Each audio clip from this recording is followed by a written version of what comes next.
Bà sẽ xem một bộ nhạc này. Xong sau cùng thì tao hay mặc YouTube channelរបស់ខ្ញុំថ្ងៃនេះយើងសិក្សាពី used to versus be used to ខ្ញុំនឹងបង្ហាញដល់អ្នកគ្នាពីភាពខុសគ្នារវាង used to ហើយនិង be used to តើយើងប្រើ used to យ៉ាងម៉េចហើយ be used to យ៉ាងម៉េចហើយ used to និង be used to វាមានន័យខុសគ្នារបៀបមិនដែរ alright តោះសូមអ្នកគ្នាមើលឧទាហរណ៍ទី1 I used to live in Cambodia, but now I live in America. Right? I used to live in Cambodia, but now I live in America. I am from America. I am from America. I am used to living in Cambodia because I have been living here for 12 years. Okay? She is used to the cold weather now. Alright, ឥឡូវអ្នកនរយើងមើល used to និង be used to ដែលប្រើនៅក្នុងប្រយោគទាំង3នេះឧទាហរណ៍ទី1 used to am used to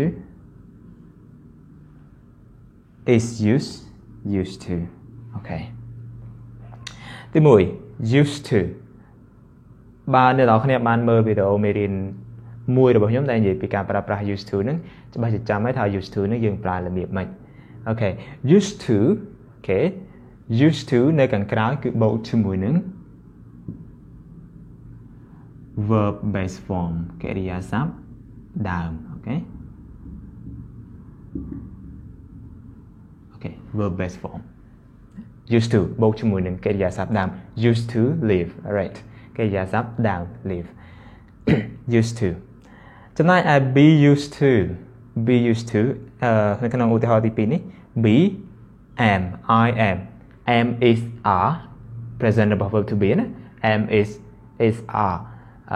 was verb past អញ្ចឹង be used to នៅខាងក្រោយយើងឃើញថាវាជា verb ing អូខេ verb ing verb ing នេះឬយើងហៅថាgerund okay gerund right verb ing okay gerund right ចឹងbe used to okay am used to living be used to គឺបូកជាមួយនឹង gerund verb ing gerund ឬយើងហៅថា verb ing right okay ឧទាហរណ៍ចុងក្រោយ she is used to right she is used to ខាងក្រោយវាបន្ទាប់ពី used to be used to គឺ the cold weather right weather គឺជានាមអូខេអាកាសធាតុដល់ពេល the cold weather ទាំងអស់បញ្ចូលគ្នានឹងយើងហៅថាកន្សោមនាម alright noun phrase okay noun phrase អញ្ចឹងយើងឃើញថា be used to បន្ទាប់ពី be used to គឺយើងប្រើជាមួយនឹង verb ing ឬយើងហៅថា gerund okay gerund បើជា verb ត្រូវតែថែម ing បន្ទាប់ពី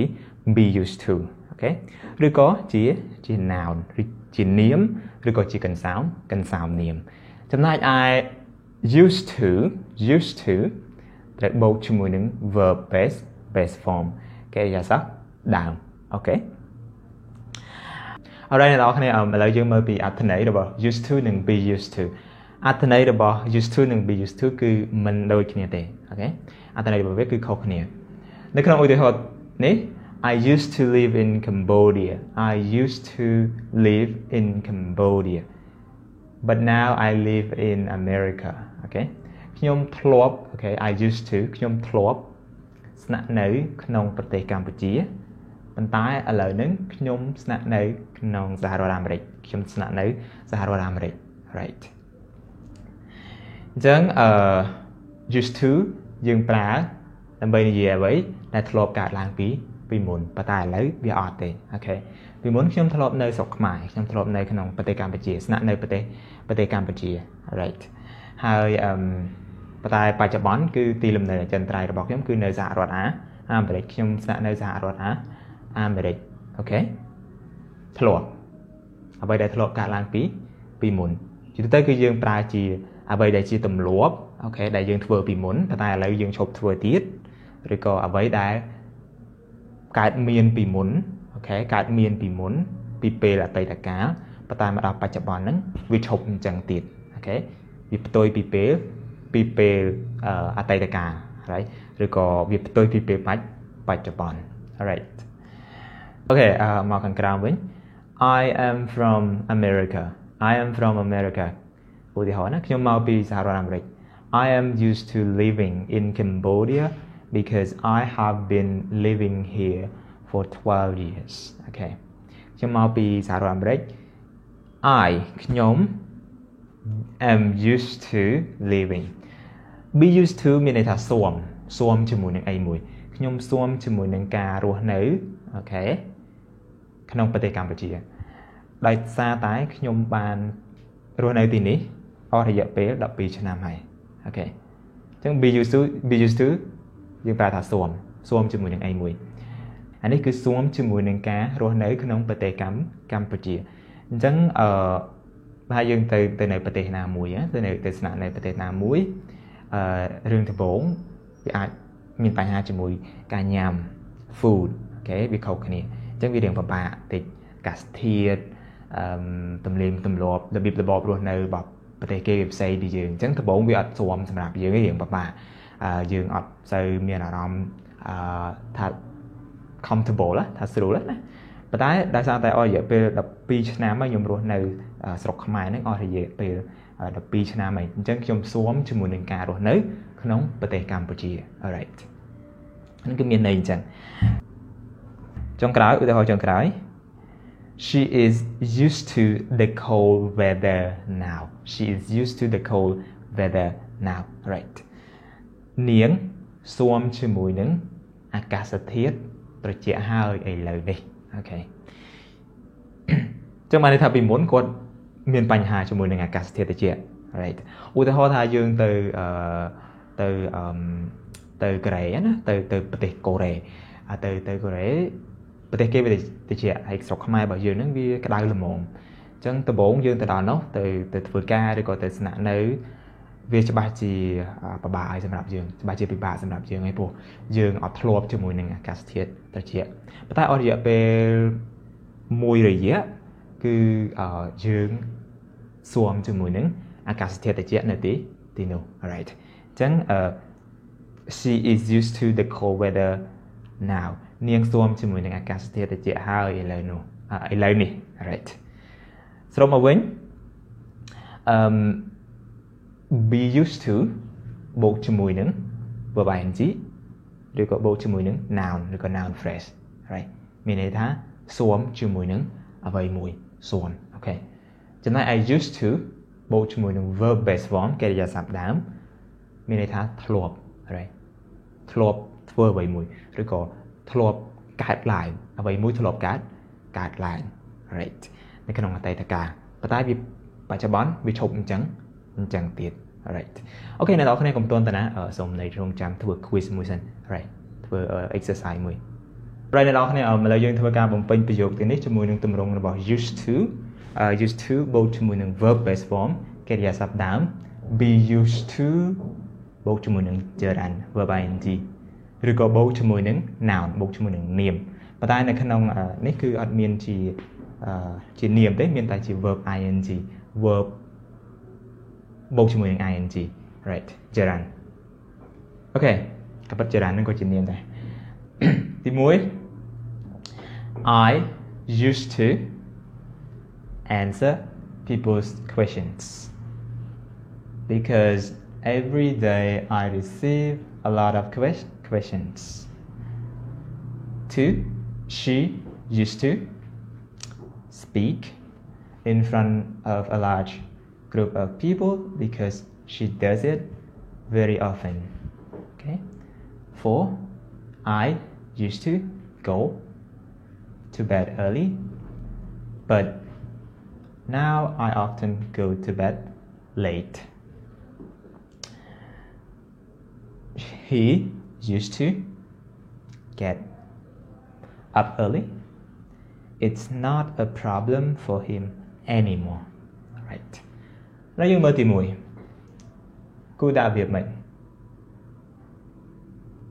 I am used to answering okay verb ing and ហើយដល់បានជាដាក់ I am used to answering okay.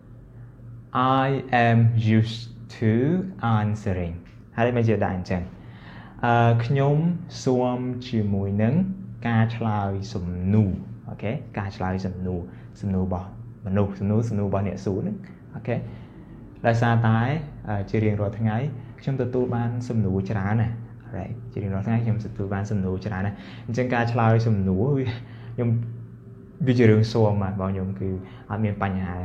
គេសួរច្រើនអញ្ចឹងឆ្លើយខ្ញុំស៊ាំឲ្យរឿងឆ្លើយសំណួរគេហ្នឹងអូខេខ្ញុំធ្វើរាល់ថ្ងៃ alright ទី2 she គូដាក់អីដែរ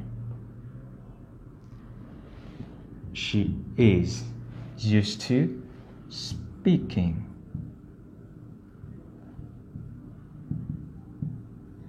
alright she is used to okay នាងស៊ាំជាមួយនឹងការនិយាយ in front of នៅមុខ a large group of people okay នៅមុខគ្រប់នៅមុខមនុស្សជាច្រើនអូខេហ្វូងមនុស្សជាច្រើនដោយសារតែនាងធ្វើវាជារឿយហើយនាងធ្វើវាជារឿយអញ្ចឹងការនិយាយជាមួយនឹងនិយាយទៅកាន់ហ្វូងមនុស្សជាច្រើនហ្នឹងគឺគាត់ធ្វើជាប្រចាំធ្វើហើយវាជារឿងស៊ាំរបស់គាត់ហើយអញ្ចឹងវាអត់មានជាបញ្ហាអីទេអូខេបានចឹងបានន័យថាការងារដំបូងរបស់គាត់ប្រហែលជាពិបាកដែរសម្រាប់គាត់តែគាត់ធ្វើយូរទៅធ្វើជារាល់ថ្ងៃទៅ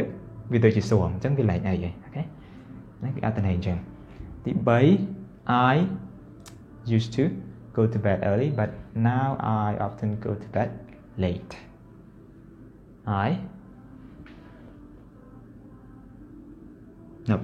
I used to go okay I used to go ខ្ញុំធ្លាប់ចូលគេង alright ខ្ញុំធ្លាប់ go to bed okay ខ្ញុំធ្លាប់ចូលគេងលឿន alright ចូលគេង early ប៉ុន្តែឥឡូវខ្ញុំច្រើនតែចូលគេងយឺត right អញ្ចឹងពីមុនធ្លាប់តែចូលគេងម៉ោង8ម៉ោង4ម៉ោង10អញ្ចឹងណាឥឡូវ late អូខេហ្នឹងរឿងពិតចុងក្រោយ he is used to getting okay he is used to getting up early right គាត់ស៊ាំជាមួយនឹងការក្រោកពីគេងពីព្រលឹម It's not a problem for him anymore វាលែងជាបញ្ហាសម្រាប់គាត់ទៀតទេអូខេវាលែងជាបញ្ហាសម្រាប់គាត់ទៀតទេអញ្ចឹងបានន័យថាពីមុនគាត់ពិបាកអូខេតែគាត់ឥឡូវនេះវាលែងជាបញ្ហាវាស៊ាំសម្រាប់គាត់ឯការក្រោកពីគេងពីព្រលឹម alright ចឹងអ្នកនរគ្នាមេរៀនរបស់យើងគឺចប់ប៉ុណ្ណឹងណាused to រំលឹកឡើងវិញ used to បូកជាមួយនឹង verb base form កិរិយាសព្ទដើមមានន័យថាធ្លាប់អូខេធ្លាប់និយាយអំពីទម្លាប់អីមួយដែលយើងធ្វើពីមុនអូខេជាទម្លាប់របស់យើងពីមុនប៉ុន្តែឥឡូវយើងឈប់ធ្វើអញ្ចឹងទៀតឬក៏រឿងអីដែលកើតឡើងពីមុនរឿងអីដែលកើតមានពីមុនប៉ុន្តែវាឈប់អញ្ចឹងទៀតវាផ្ទុយគ្នាផ្ទុយពីបច្ចុប្បន្ន be used to អូខេ be used to បូកជាមួយនឹង verb ing ឬក៏យើងហៅថាចរន្តឬក៏ជា noun ជានាមឬក៏ noun phrase alright កន្សោមនាមមានន័យថាស៊ាំជាមួយនឹងការធ្វើអ្វីមួយឬក៏ស៊ាំជាមួយនឹងអ្វីមួយអូខេ alright អរគុណច្រើនអ្នកនរគ្នាកុំភ្លេចចុច like comment បើអត់ទាន់បានចុច subscribe សូមជួយចុច subscribe និងចុចរូបកណ្ដឹងអរគុណច្រើនអ្នកនរគ្នាម្ដងទៀតជម្រាបលាជួបគ្នានៅវីដេអូមេរៀនក្រោយទៀត